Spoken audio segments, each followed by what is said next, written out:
Coming to you live from the palatial studios of PBJ Productions. Welcome to Patrick and BJ Talk Real Estate, where we talk about life, the universe, and everything as it relates to real estate. Hey everybody, it's BJ. And Patrick. And we're here talking all things real estate. If this is your first time joining us, we're here talking about all things real estate on Vancouver Island. And if you haven't, you can catch all of our videos that we've done previously on the channel. I think we're at, what are we like, 100? 70, 80? There's somewhere in there. Somewhere in there. Yeah. So there's lots of content out there for you. Take a minute and subscribe to the channel. That would be great. Helps us to grow the channel. Please like the video, comment. That helps us as well. If you have any questions for us, certainly throw those questions out there and we'll do our best to answer them. And if you'd like to reach out to us directly, you can do that also through the contact information that's in the comments. Awesome. So today we're at Royal Roads. We're just down by the ocean, or sorry, the Esquimalt Lagoon. The ocean's on the other side of yeah, that. Right. But yeah, today we're going to continue talking about real estate investing and clients that have a desire to build up a real estate portfolio, build some passive income. Yeah. They're asking me, well, how do people do that? And there's that's a good question, Patrick. Yeah. How do people do that? Well, there's a pretty common method that people use, and there's an acronym for it. It's called the BRRRR Method. It's B with 4 R's. I don't know, I wish they could have a better acronym, but that's the best they got, right? Is that a Canadian thing?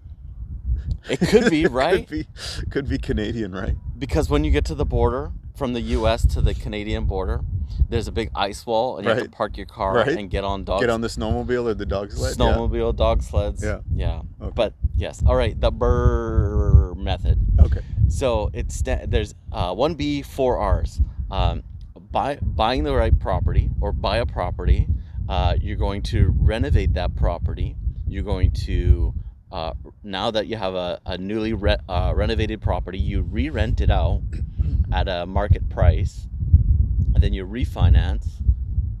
4th B, and you repeat that process. Rinse and repeat. That could be 5 B's. Rinse and repeat. It could be 5 B's for sure. Rinse and repeat.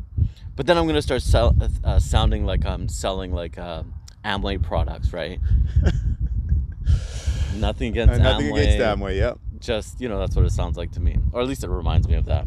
So yeah, the first step would be buying the right property, identifying what would be a potential property that has some sort of latent value, where maybe it needs some work, it needs some repairs, it's in a location that you feel, or between you and your experts like your realtor would feel that it would rent out easily. That would be the first method. Yeah. Anything else that you would add to like finding the right property for a client? Yeah, I think it's going to come down to exactly what you said, price point.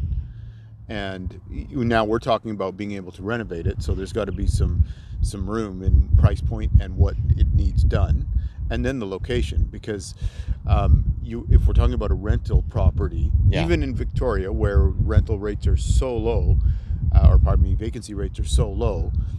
Even in Victoria, if you're way out in, I don't know, pick something, Keating Crossroad, it's probably a little more difficult to rent than if you are getting something even in Langford or Colwood.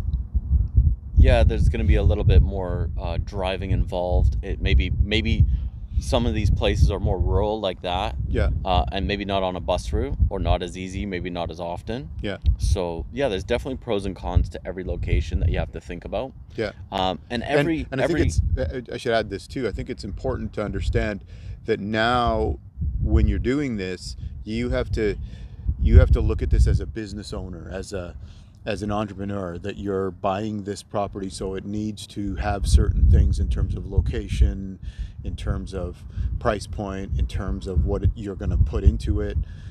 These numbers have to make sense now. It can't be just an emotional decision now.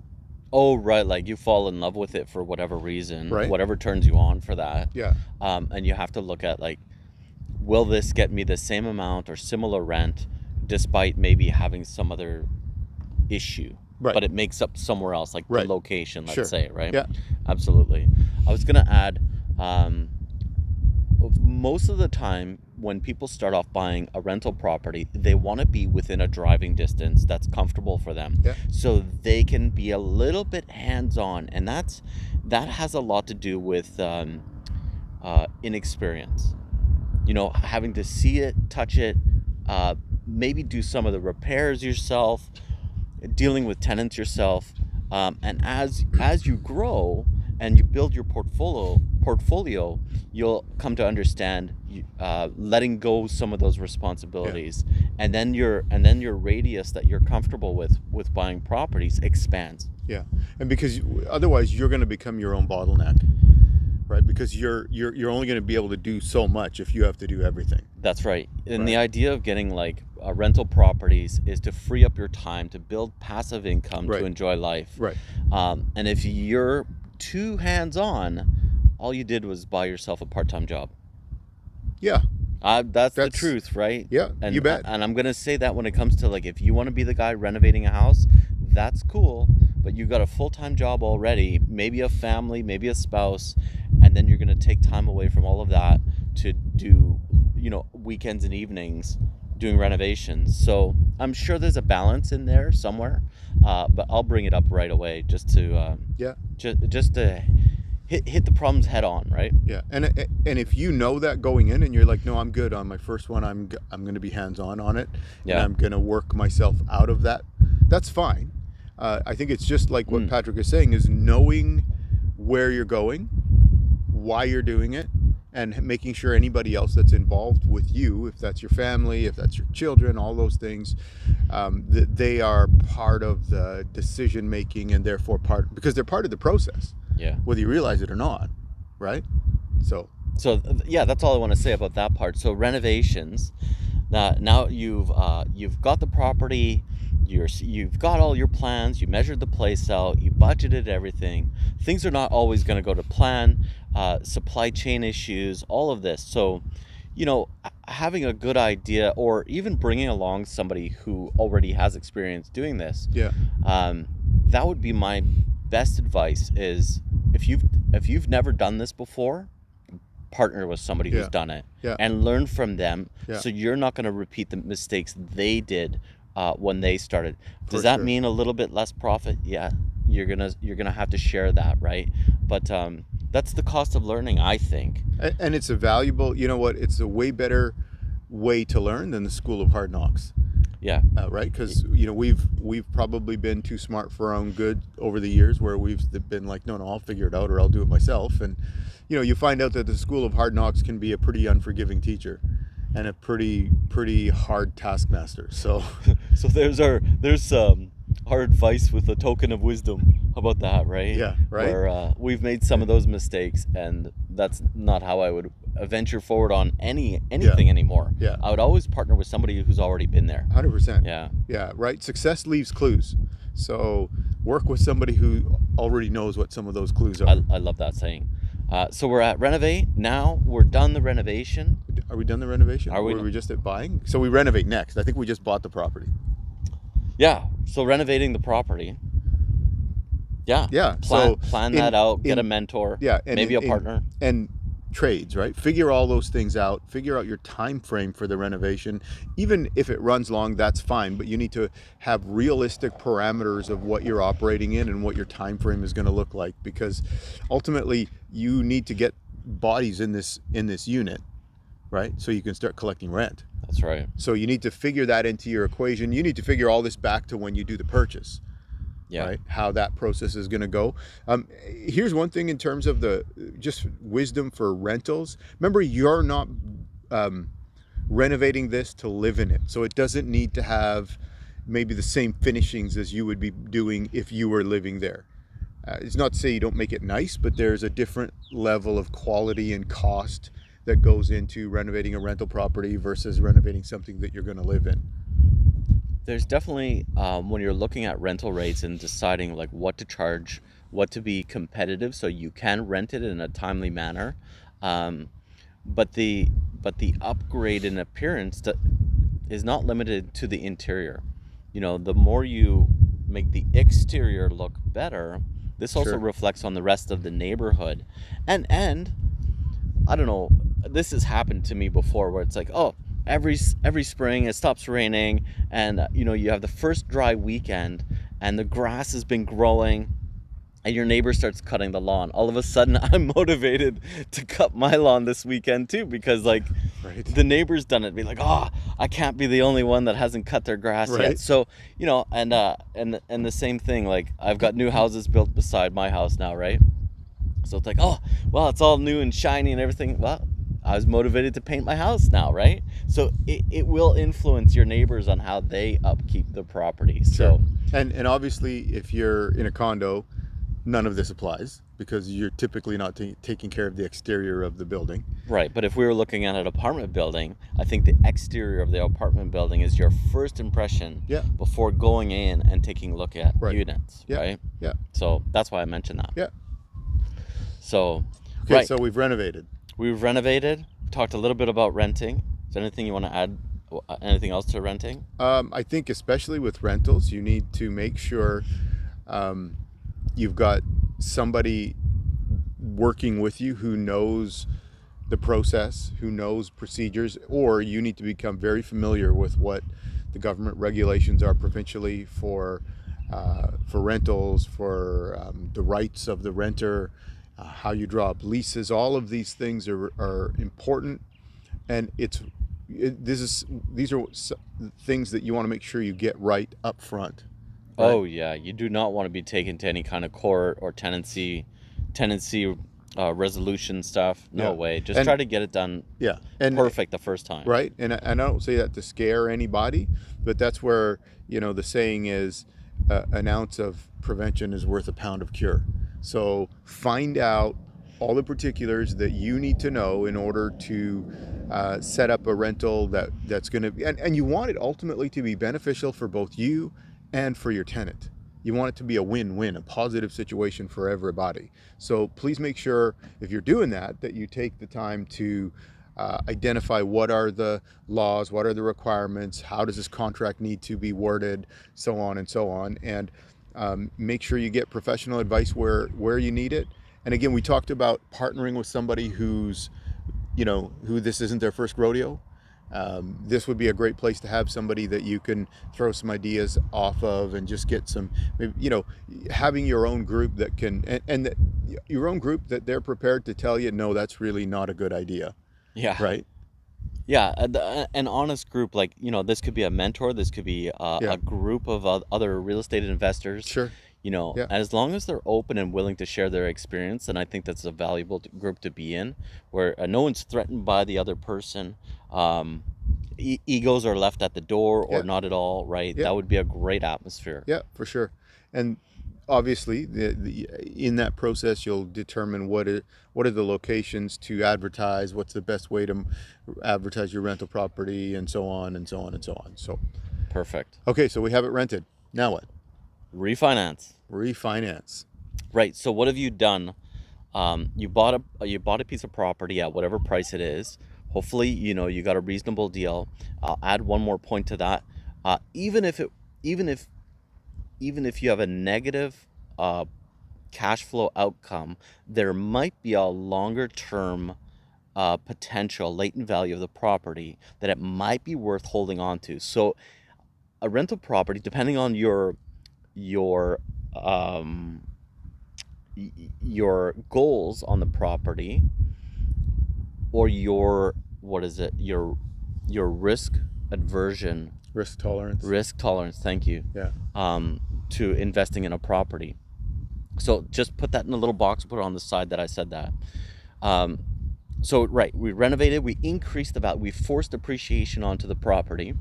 Now we've got it rented out for whatever the market will bear, which will, when I'm looking at multifamily properties, people have risen their rentals, but the people have started off with like 10 years ago rental prices.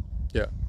So even if they increase by 2-3%, whatever you're allowed to every year in your area, it's still not even close to what the current rate is. Right. So they're going off basically going off the best rental rates. Now you can go back to the bank and go, look, I've done all these improvements on the property. This is my rent roll. This is my expenses. Now you've forced that appreciation. You're going to refinance, and typically you can take out maybe not all of your initial investment, but you'll be able to take out a portion of your initial investment. Right. And the goal is not to be using your own money eventually at all, Right. like your own seed money. Yeah. But that will start your next nest egg to buy your next rental down payment. property. Yeah. Yeah. So that's your refinance. Yeah. And I think the one thing to add to that, and probably where you were going to go, is the other side of it is, if it makes sense and you're comfortable doing it, is if there isn't room to immediately take appreciated value out of the property, so whether that's a line of credit, second mortgage, whatever you do, you could still hold on to that property if the renter is covering all of your expenses, and allow appreciation to come over time. It's just not as quick a return. Yeah, it doesn't have, this refinance process doesn't have to be tomorrow. Right. It doesn't have to be like, oh, my renovation's done, I got it rented, all the units are rented, let's go back to the bank, refinance, like, give me my money. You could take your time. Yeah. You could wait a year, you could wait for the market, might be going up. Yeah. And you might benefit from waiting. It all depends on which direction the market's going in your area. Yeah. So, if you're in a negative position, let's say, even with a fully rented property that you're still not cash flowing, maybe you're covering, 99% of your expenses or something like this, but it's costing you money out of your pocket. I've seen so many multifamily properties out there. I'm not talking about single family homes or a condo, that they're not fully built out. There's latent value, or it's in the path of progress. Yeah. So I'll leave you with those things. Like, those are going to be all different. Those are different videos altogether. Yeah. But those are nuances when it comes to choosing the right location and what kind of potential might be there. Especially in Canada, we have so much pressure to build missing middle housing. Right. So municipalities, many of them will be under pressure to develop or support higher density projects. Yeah, for sure. I'll leave that at that. We can talk about those kind of things in a future video. Another video, for sure. Yeah. Okay, so renovated, rented, refinanced, repeat. So, and that's pretty self-explanatory. It's just start over and repeat the process and build up that portfolio, where eventually you can retire yourself, or you keep your job until retirement, and then you have an income when you end up hanging up your tools. Yeah, I think the thing is, it gives you options at that point. When that's the goal, right? We need to, I guess we could have started with this too, is identifying what is your goal. Is it to have 1 or 2 rental properties, or is it to have a dozen? Because you're going to pursue this portion differently. If your goal is just to have a couple of rental properties, and that's wonderful, then you've got a little bit of time. You can say, okay, I'm going to work towards adding another one, but I don't have to do that like right now. Yeah. But if you want to add a dozen in the next year, you need to be on it. Right, so there's different processes for each goal. Yeah. Like, if you have a long-term goal and you're 20 years out from retirement, well, you're probably looking at getting whatever amount of properties in the, let's say, next 10 years. Yeah. Right? But if you're looking at, I want to fully leverage myself, get myself out of my job now, you just have higher goals. The speed and the process are obviously going to be much quicker. Right. So that's, again, as in-depth as we can get with in 15 minutes here. But, yeah, if you would like to have some more kind of one-on-one time, certainly reach out to us. Our contact info is in the description, and we'd be happy to help you with the whole process. And, the Island Real Estate team, we've got specialists in every area that can help through the whole process and make sure that you're aware of what's going on, making good decisions, and getting good information to make those decisions. So certainly reach out to us, and we're happy to help you with that. And, Patrick has specific expertise in the whole area of multifamily. So if you have questions about that, certainly put that in the comments or reach out to us directly with that as well. Awesome. Thanks for joining us in this video, and hopefully we can help build your real estate portfolio. We'll catch you in the next video. See ya.